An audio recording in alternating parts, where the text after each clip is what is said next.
One of my favorite people, Henry Amar, said, "The truth will set you free when applied in the right perspective. Clear understanding is critical, and the only way to understand clearly is through the lens of unconditional love." Welcome to the Overcome Depression podcast. The tools you learn here can make depression a part of your past, allow healing regardless of your present circumstances, and offer hope for your future. I am your host, Jennifer Stirling-Campbell.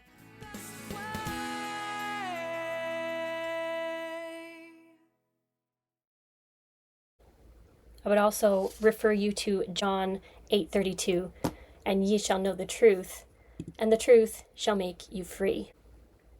With affirmations or anything that is designed to reprogram the mind, it's important to be before you have, not have before you do. If you want amazing health, you have to identify as being the kind of person with the health that you want. If you want to lose weight, you have to identify with the kind of person who is fit and fab. If you want amazing relationships in your life, you have to identify with being the kind of person who can attract those types of relationships.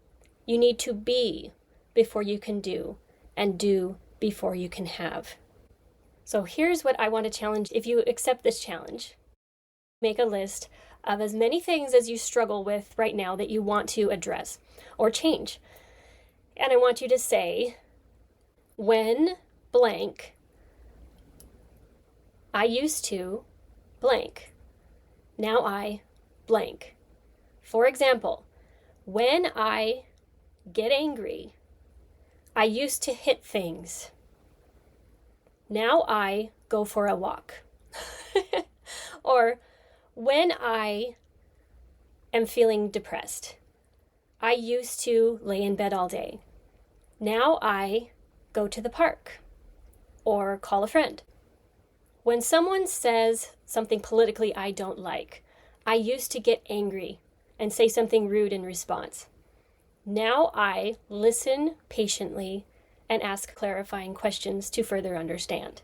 These are types of things we can write out to basically make a picture of the kind of person we want to be, and leave that old person who did these things in the past. I think the beginning part, when, is important, when certain things happen, because that denotes the trigger of a reaction, right? So when this, I used to, but now I, new thing. And you can read these every day, like you would affirmations, and try to feel and epitomize and identify with that person you are creating. I hope you will try it. With that said, for the rest of this podcast, I'm going to talk about an amazing replacement for your current all-purpose cleaner. I came up with an all-natural recipe that cleans my shower and my glass and all stains better than anything I've ever found at the store. Most people don't know this, but in college I was a maid. As I was going to college, that's how I paid a lot of my bills. And I worked with a lot of chemicals, unfortunately. I feel like it did do a number on my hands. They don't look as young as I feel like they could at 40 years old. And I wish I hadn't been exposed to all those things. I didn't know back then. But I did discover a few things. One of which was, I don't want a big, huge house that I have to clean. Number 2, I don't want things that are hard to clean. And number 3, I hated cleaning showers. Showers, dirty showers, especially master showers, it didn't seem to matter what house I was in. The master shower was always the most disgusting in the entire house, which is crazy to me because usually a lot of people had a lot of kids or who were certainly using the main bathroom. And maybe you would think it's because, well, they maybe don't clean the master bathroom as often because they expect guests and they want to be not embarrassed when people come to use the bathroom. But I was coming to some houses every single week or every other week, cleaning the same houses. And week after week, the master bathrooms were always the most disgusting. And they always had a tub that just needed to be usually dusted and a shower that was astronomically disgusting. It wasn't something I could get away from. So I decided that I loved shower spray, the after shower spray that you spray on after you shower. And to this day, I use it every time I shower. The best way that I found how to use it is to not ask any of my other families to use it, and just I use it after the shower so it lasts longer, and it gets done at least every day or every other day. I also wipe the shower down. This helps a lot. But all of that soap scum and the water that can get on the outside or the inside of the shower, I never have to actually clean my shower. I just wipe it down very lightly, and it's super easy. It never gets to that point of disgusting, which is so nice. Now, the shower spray I used to use was fairly toxic. I don't remember exactly which one I bought, but I used it for years and then decided this stuff's expensive. I think it was, even back then, about $5 a bottle. And it didn't last all that long. So I looked online for recipes. I found a few with vinegar, this, that, and the other, and none of them really worked very well. And I finally found one that was pretty good, but the ingredients were not to the purification standards that I desired. So I edited it and tweaked it a little bit, and I came up with my own recipe. And I'm going to tell it to you right now. It's very easy. I'll actually link in the description. I have a blog about this cleaning solution that I use, but it's a great thing to replace your bathroom cleaner with. It's honestly one of the only cleaners I use. It's amazing at getting stains out of clothing, out of carpets. I've gotten some pretty gnarly stains out of carpets with this. Obviously it's good for the shower spray. It's way better than Windex. I mean, I got it. This is just my opinion, but I don't think Windex honestly works all that well for glass. This stuff, by far, the best glass cleaner I've ever used. It's also good for getting smells out, because the vodka is really good at getting smells out, particularly smoke. And so if I'm ever cleaning something that I bought on eBay and it comes smelling like smoke, I'll use vodka to get the smell out. I don't drink. I don't use vodka for anything except cleaning. So the first time I went out and bought vodka, I was kind of shy, kind of feeling embarrassed about it. Could I have some vodka, please? Because I didn't want to be, I don't know, it was just weird because I've never bought any alcohol in my entire life.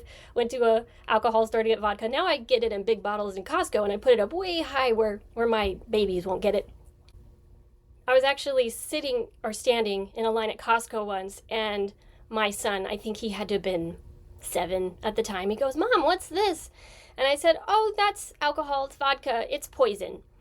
And the lady at the cash register, I think the guy doing the bagging, they both laughed at the boxing. They don't have bags at Costco, but they started laughing, and I said, "No, for real, I only use this for cleaning." And they're like, "Oh, really?" Because, I mean, a lot of adults drink, but I don't. And I've always taught my kids that alcohol is poison, and I still will stand by that. I don't think it's good for anybody, but alcohol is really good for cleaning wounds, cleaning the house, getting smells out, like I already mentioned. I actually don't own any rubbing alcohol, because rubbing alcohol, and that was actually in the original recipe, but if you don't know this, rubbing alcohol is extremely toxic for the lungs. You don't want to be spraying it around and then inhaling it. And inevitably, if you're spraying it into the air or even at something, you're going to be inhaling some of that. So I don't recommend rubbing alcohol in any way, shape, or form. I get vodka. So the recipe is 1/2 cup of vodka, 1/2 cup of hydrogen peroxide, a tablespoon of vinegar. Now, if you're not comfortable with this, because I believe hydrogen peroxide and vinegar mixed together, it can be toxic.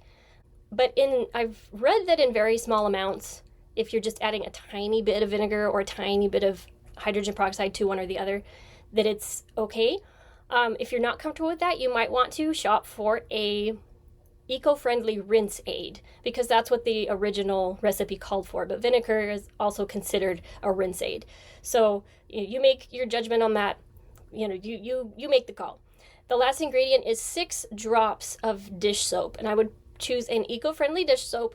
The original recipe called for Dawn, which is extremely good at what it does, but also very toxic. And I didn't feel like taking the Dawn dish soap out and replacing it with just any eco-friendly dish soap did any, it worked just as good.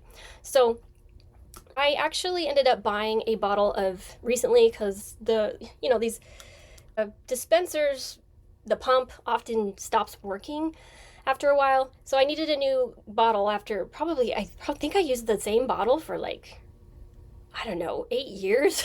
I took it to quite a few different houses and moves with me, and it finally hit the dust. So, I mean, yay for that. Most bottles don't last that long, but I did go out, and I saw that just buying a bottle was almost as expensive as buying a bottle with shower spray in it. So I ended up going and buying a bottle that said shower spray. This one's Method Daily Shower Spray, and I used it up, and frankly, I don't know how amazing this is. It says that it was the best I could find on the shelf that day. It says plant-based cleaning power. But honestly, my recipe works so much better. Don't tell the people at Method that. But I was kind of unenthused by the product. But then I refilled it with my vodka hydrogen peroxide vinegar dish soap recipe. And I've been using that every time I take a shower ever since. So I highly recommend you try this product. Again, it can be used to disinfect your bathrooms, your showers, your sink, your kitchen. It's, basically edible, possibly with the exception of the dish soap. And hydrogen peroxide, probably don't want to guzzle that, but it's not going to, I don't think it hurts us to ingest a little bit of hydrogen peroxide. Just me, based on my own research. But it is such a good product. I cannot rave about it highly enough, which is why it's one of the first items that I am encouraging you to replace in your house. Again, a link to the recipe on my website you can find in the description.